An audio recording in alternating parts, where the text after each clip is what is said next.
Aunty கோலத்துல முருகனை பார்க்க குடுப்பன வேணும், சாதாரணமானது இல்ல.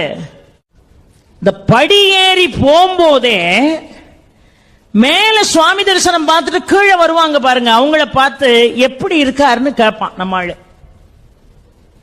மனுஷாள் ஒருத்தரை பார்த்து இன்னொருத்தர் எப்படி இருக்கீங்கன்னு கேட்கறது இயல்பு.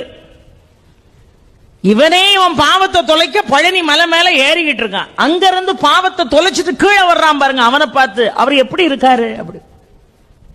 இப்ப போக முடியாதுன்றான். என்னமா அவர் ஆண்டி கோலத்தில் இருக்காராம், உன் கதை அவ்வளவுதான்மா. இவன் உடனே படி ஏறின பய கடகடன்னு கீழே இறங்கி வெளியே வந்துருவான். பழையபடி இட்லி இட்லி சாப்பிட்டு காஃபி எவ்விய குடிச்சிட்டு பழையபடி ஏறுவான். ஒரு 2 மணி நேரம் கழிச்சு இப்ப எப்படி இருக்காரு, இப்ப போகலாம். அங்கிருந்து வர்றவன் என்னவா ராஜ அலங்காரத்தில் இருக்கார். உடனே குடுகுடுன்னு அந்த ராஜ அலங்காரம் முடியறதுக்குள்ள ஓடி போய் தரிசனம் பண்ணிடணும்னு போவான்.